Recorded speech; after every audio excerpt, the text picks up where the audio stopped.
नमस्कार मित्रों। हम लगातार व्याकरण पर बात कर रहे हैं और आज हम एक नए टॉपिक के साथ आपके समक्ष उपस्थित हैं। हमने जो पिछले वीडियो में जो विकारी शब्द है उन पर बात की थी, संज्ञा, सर्वनाम, विशेषण और क्रिया। आज हम जो अविकारी शब्द होते हैं उन पर बात करेंगे। अविकारी का मतलब होता है जिसमें विकार न हो। विकार का मतलब परिवर्तन नहीं हो, जिसमें लिंग से, वचन से, कारक से किसी प्रकार का कोई बदलाव नहीं होता, वो कहते हैं, उनको कहते हैं हम अविकारी या कहते हैं अव्यय। अव्यय का शाब्दिक अर्थ होता है जो व्यय नहीं हो। यहाँ व्यय का मतलब हुआ खर्च। वैसे तो शाब्दिक अर्थ होता है खर्च, और यहाँ खर्च का मतलब परिवर्तन। जैसे आपके पास 100 रुपये है और बाजार में गए और 100 रुपये वापस लेकर आ गए, तो वो आपका कोई खर्च नहीं हुआ, मतलब उसमें 100 रुपये में कोई तब्दीली नहीं आएगी। मान लो आपने 10 रुपया खर्च कर दिया तो आपके पास 90 रुपये बचेंगे, तो वो 10 का नोट, 50 का नोट, 20 का नोट, वो सब नोट बचेंगे। तो वो क्या हो जाएगा? परिवर्तन। वैसे ही जो शब्द जैसे शब्द मैं शब्द, मैं से मेरा भी बन जाता है, मुझे भी बन जाता है, मैंने भी बन जाता है। तो इसका मतलब मैं में तब्दीली हो रही है। तब्दीली हो रही है, इसका मतलब ये अविकारी नहीं है, इसमें विकार आ रहा है। तो जब विकार आता है, विकार से शब्द बनता है बिगाड़। बिगाड़ का मतलब क्या होता है? कुछ बदलाव। विकार का तत्व होता है बिगाड़। हमने कहते हैं बिगड़ गया। बिगड़ गया मतलब उसमें जो परंपरागत रूप से, सांस्कृतिक रूप से जो मूल्य है उस व्यक्ति में मूल्य नहीं है, इसका मतलब ये बिगड़ गया, ये उसमें विकार आ गया। तो जो शब्द में बदलाव आ जाता है उन शब्दों को कहते हैं विकारी।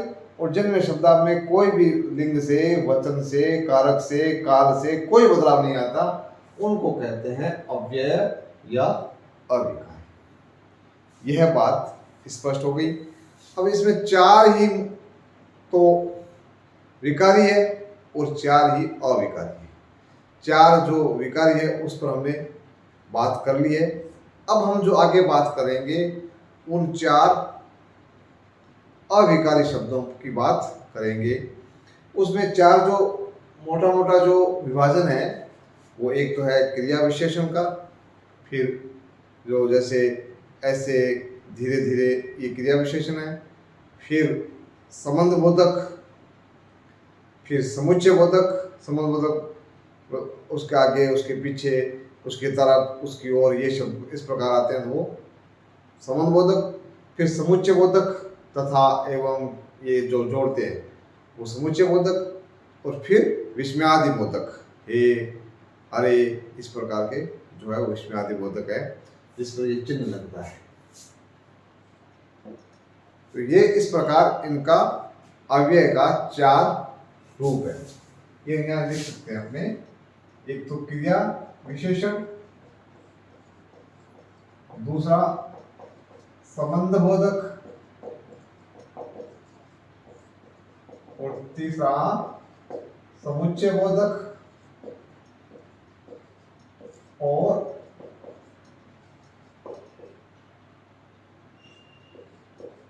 चौथा विस्मयादि बोधक। अब इस प्रकार ये जो विकार और अविकार के आधार पर शब्दों का 8 विभाजन है। तो आज हम जो पहला विभाजन है वो इसका करते हैं क्रिया विशेषण का। तो क्रिया विशेषण जैसा कि नाम से स्पष्ट है कि जो शब्द क्रिया की विशेषता बताए उसे क्रिया विशेषण कहते हैं। जैसे क्रिया चलना, धीरे धीरे चलना, तेज तेज चलना। जैसे पढ़ना, बहुत पढ़ना, कम पढ़ना, ज़्यादा पढ़ना। जैसे हंसना, तेज तेज हंसना, धीरे धीरे हंसना, मंद मंद हंसना। तो ये इस प्रकार जो क्रिया की विशेषता बताए उसे हम कहते हैं क्रिया विशेषण। सामान्य परिभाषा तो ये है। अब कई बार क्या होता है कि हम जब प्रतियोगी परीक्षाओं की तैयारी करते हैं तब विद्यार्थियों से ऐसे प्रश्न पूछे जाते हैं ताकि वो क्रिया की विशेषण की या जो भी प्रश्न पूछा जा रहा है उसकी उसको ठीक समझ होनी जरूरी है। तो हम उदाहरण से इसकी परिभाषा को समझने का प्रयास करते हैं। जैसे 3 वाक्य देखेंगे आप, ये देखो ये 3 वाक्य, 1 2 और 3। पहला वाक्य, राम धीरे धीरे चलता है। जब हम क्रिया की बात कर रहे थे तो अंतिम पद है वो क्रिया होती है और जिसमें होने या करने का भाव तो चलता क्रिया है। और चलता कैसे चलता है? धीरे धीरे चलता है। तो कैसे का उत्तर आ रहा है, ये विशेषण है, क्रिया विशेषण है। तो अब क्रिया की विशेषता बता रहे धीरे धीरे। अब यहाँ ये दूसरा वाक्य देखो, यहाँ क्रिया की विशेषता बताने वाले शब्दों को हम क्रिया विशेषण कहते हैं। तो ये एक उदाहरण देकर के हम अपनी परिभाषा स्पष्ट कर सकते हैं। दूसरा उदाहरण देखते हैं कि गाड़ी बहुत धीरे चलती है। अब यहाँ चलती है, ठीक है, धीरे वो आ गया क्रिया विशेषण। अब ये बहुत आ गया, ये क्या है? अब ये अपने को ये ध्यान रखना है कि जो परिमाणवाचक जो हमने विशेषण पढ़े थे जिसमें मात्रा का बोध होता है, तो वो परिमाणवाचक विशेषण जैसे कि कुछ परिमाणवाचक विशेषण क्रिया विशेषण के तौर पर प्रयुक्त होते हैं। तो यहाँ ये क्रिया तो विशेषण धीरे है, परंतु इसकी विशेषता ये कौन बता रहा है? बहुत। तो यहाँ ये बहुत शब्द किसकी विशेषता बताने लग गया है? स्वयं क्रिया विशेषण की विशेषता बताने लग गया है। गौर करना, तो केवल क्रिया विशेषण क्रिया की विशेषता नहीं बताता, क्रिया विशेषण की विशेषता बताता है। हमारे वहां अगर ये वहां हमने जो विशेषण पढ़े थे तब जैसे अच्छा विशेषण है तो बहुत उसके आगे लग देते हैं, तो वहां वो पर विशेषण बनता था। अब देखो प्रयोग का अंतर है। यहाँ ये क्रिया विशेषण की विशेषता बता रहे हैं, इसलिए इसको यहाँ भी इसको क्रिया विशेषण कहेंगे। और परिभाषा हमारी जो परिभाषा है उसमें थोड़ा सा बदलाव करना पड़ेगा कि क्रिया विशेषण केवल उनको नहीं कहते हैं जो क्रिया की विशेषता बता रहे हैं, उनको भी कहते हैं जो क्रिया विशेषण की विशेषता बताते हैं। ये ज़्यादा नहीं है, ये परिमाणवाचक जो विशेषण आएंगे ना उसी में आएंगे ज़्यादातर। अब एक उदाहरण और देख लो, ये जैसे बहुत, जरा, जल्दी, ज़्यादा, कम, इस प्रकार के जो क्रिया विशेषण की विशेषता बताने वाले शब्द होंगे ना वो इसमें शामिल है। अब तीसरा, मैंने ऐसा सुंदर बालक नहीं देखा। अब नहीं देखा ये नकारात्मक है कि देखा क्रिया है, बालक संज्ञा है, आपने पढ़ा होगा संज्ञा में जातिवाचक संज्ञा है, सुंदर विशेषण है। अब ये ऐसा मूलतः ये क्रिया विशेषण है। जैसे ऐसे पढ़ो, ऐसा करो, ऐसे जाओ और ऐसे गया, ये इस प्रकार जो है वो ये क्रिया विशेषण है। परंतु यहाँ ये क्रिया विशेषण किस रूप में आया? ये सुंदर के लिए सुंदर से पहले आया है। तो ये भी एक तरह से परिमाणवाचक की है, ऐसा सुंदर बालक। तो यहाँ ये किसकी विशेषता बता रहा है? ये विशेषण की विशेषता बता रहा है। कौन? क्रिया विशेषण। तो इस प्रकार हम मोटे रूप में तो कह सकते हैं कि जो क्रिया की विशेषता बताए उसे क्रिया विशेषण कहेंगे, परंतु जब व्यवहार में देखते हैं, वाक्य प्रयोग देखते हैं, तो यह जो क्रिया विशेषण है ये विशेषण की विशेषता भी बताते हैं और क्रिया की विशेषता भी बताते हैं।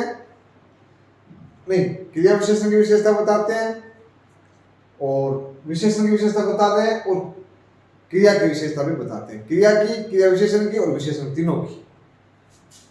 क्रिया की, यहाँ क्रिया की विशेषता बता रहा है, इसमें क्रिया विशेषण की विशेषता बता रहा है, तीसरे वाक्य में विशेषण की विशेषता बता रहा है। तो इस प्रकार हम देखते हैं कि जब आप पहले भी मैं कह चुका हूँ कि जो वाक्य में प्रयोग होता है तभी हम उसकी परिभाषा को समझ सकते हैं और तभी हम उसका सही से नाम रख सकते हैं।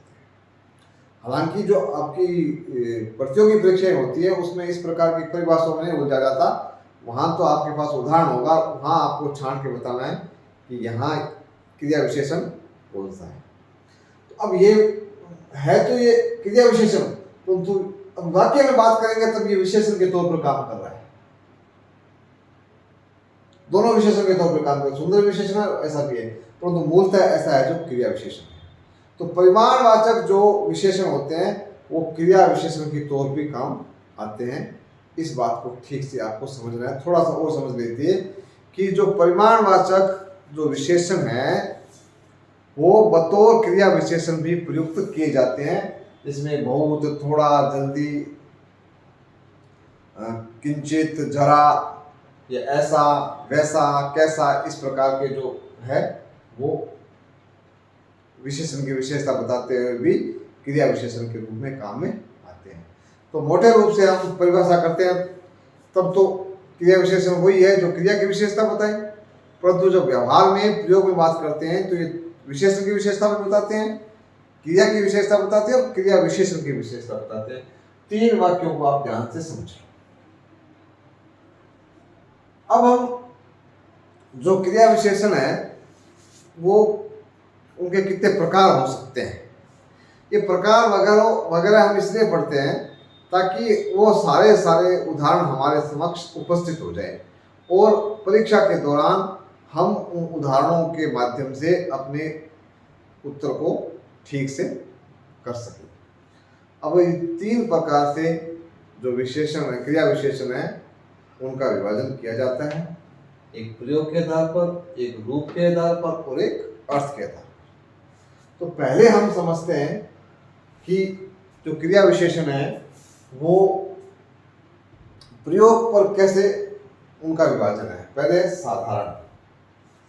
साधारण का यहाँ मतलब है कि जब क्रिया विशेषण स्वतंत्र रूप से काम में आता है तब उसको हम कहते हैं साधारण क्रिया विशेषण। अब आपको इस वो कंपटीशन में याद रखने की जरूरत नहीं है साधारण क्रिया विशेषण कौन सा होगा, आपको तो केवल ये देखना है क्या, जैसे हाय, आहा, अरे, ये वाक्य अपने आप पूर्ण होने जैसे संबोधक चिन्ह लगा हुआ है। हाय मरी, हाय मैं तो मर गई, तो भी यही आएगा।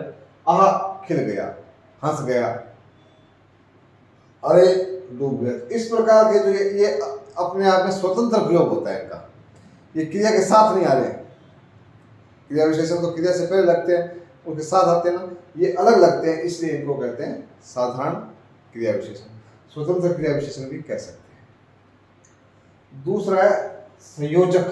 संयोजक का मतलब होता है जोड़ना, जो वाक्यों को जोड़ते हुए काम आते हैं। जैसे जहां जहां पांव पड़े संतन के वहां बंटा दार, जहां में पहुंचे रवि वहां पहुंचे कवि। तो इस प्रकार का जो 2 वाक्यों को जोड़ने का काम आते हैं उनको कहते हैं संयोजक क्रिया विशेषण। तीसरा है अवधारण। अवधारण का मतलब होता है उसको एक जगह पर धारण कर देना। जैसे हम कोई चीज किसी पे रख देते हैं तो वो एक तरह से उसका स्थान तय हो जाता है, निश्चय हो जाता है। तो निश्चय का अर्थ में जब क्रिया विशेषण प्रयोग करते हैं तो उसको अवधारण क्रिया विशेषण कहते हैं। जिसमें जैसे यह तो ठीक है, उसे देखा तक नहीं, वह 5वीं तक पढ़ा है, ऐसे वह भी पढ़ेगा, वह भी हंसेगा, इस प्रकार वह घर ही जाएगा, तो ये ही भी तक, ये इस प्रकार के जो क्रिया विशेषण है उनको हम कहते हैं अवधारण। तो ये एक जगह निश्चय तक निश्चयात्मकता का बोध करवाते हैं। तो ये प्रयोग के आधार पर हम जो क्रिया विशेषण है वो 3 तरह से काम में आते हैं और इस प्रकार हम इन क्रिया विशेषणों को समझ सकते हैं। अब दूसरा जो हम विभाजन देखते हैं वो है रूप के आधार पर। मतलब उनका रूप, मतलब उसकी जो संरचना कैसे हुई है, उनका स्ट्रक्चर कैसे बना है। तो एक तो शब्दों का जो स्ट्रक्चर बनता है वो एक तो मूल रूप में आता है और एक जुड़ के आता है। तो जैसे ऊपर नीचे, ये किसी से बने हुए नहीं शब्द है। अलग पर ऐसे अलग नहीं करते, ऊपर नीचे, ठीक, आज, कल, बाहर, तो इनको ये तो नीचे आ गए, उनको कहते हैं हम मूल क्रिया विशेषण। और दूसरा यौगिक, यौगिक भी कह सकते हैं, संयुक्त भी कह सकते हैं, मतलब जुड़े हुए। अब संयुक्त क्रिया विशेषण में जैसे एक से अधिक शब्दों का प्रयोग हो या कोई प्रत्यय वगैरह लगा करके जो क्रिया विशेषण बनाया जाता है, जैसे बाहर, भीतर, इधर उधर, जहाँ तहाँ, हर एक, इस प्रकार के जो विशेषण हैं उनको कहते हैं हम यौगिक या संयुक्त क्रिया विशेषण। तीसरा है कारण क्रिया विशेषण। कारण का मतलब होता है कि जैसे वो मूल में कोई वो शब्द तो क्रिया विशेषण नहीं है, परंतु वो एक उद्देश्य विशेष में वो शब्द क्रिया विशेषण के तौर पर काम में आता है। जैसे शब्द है खाक, खाक कहते हैं मिट्टी को।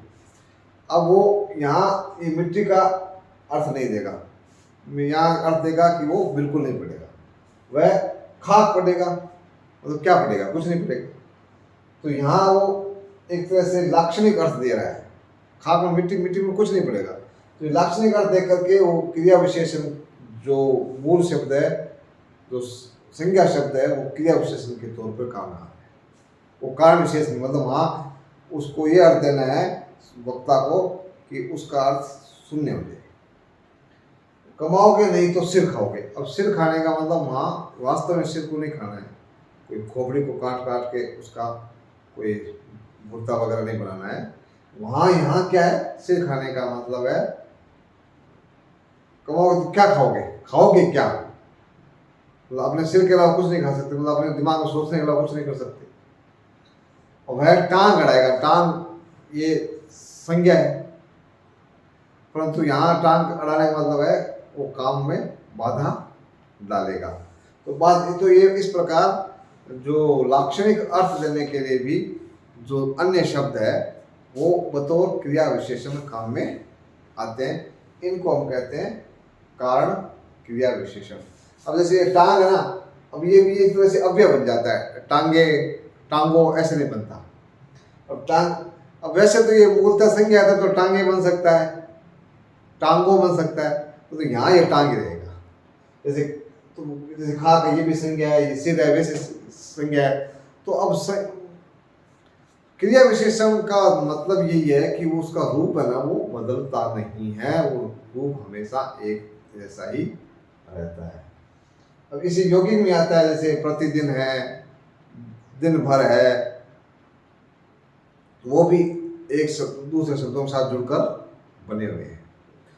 तो जो क्रिया विशेषण की बात कर रहे हैं हम, तो इसमें क्या है कि है तो बहुत सरल था टॉपिक, परंतु जब आप के परीक्षा में आता है तब हमें ये भ्रम होने लगता है कि ये वास्तव में ये विशेषण है, यह क्रिया विशेषण है, क्योंकि कुछ जो विशेषण के तौर पे आते हैं वही क्रिया विशेषण के रूप में भी काम आते हैं। जैसे कुछ शब्द है, कुछ लोग, अब यहाँ कुछ लोग है ना तो कुछ विशेषण है और लोग संज्ञा है, परंतु कुछ खाया क्या, अब जैसे कुछ है वो क्रिया विशेषण के तौर पे भी काम आता है। तो वो हमें जो वाक्य है उसके प्रयोग में आपको देख करके उसको समझना पड़ेगा। तो हम आगामी वीडियो में कुछ ऐसे और प्रयोग बताएंगे आपको जिसमें आप समझ सको कि ये विशेषण है और ये क्रिया विशेषण है, तो विशेषण क्यों है और क्रिया विशेषण क्यों है, और जो अर्थ के आधार पर कैसे कैसे क्रिया विशेषण बनते हैं उन पर भी हम बात करेंगे। तो मेरे साथ आप जुड़े रहिए और मेरे वीडियो को लगातार देखते रहें ताकि आप इस हिंदी व्याकरण की जो बारीक समझ है उसको ठीक ठीक जान सके और मेरी बात को आप ठीक से समझ सकें। इसी के साथ जय हिंद, जय भारत, धन्यवाद।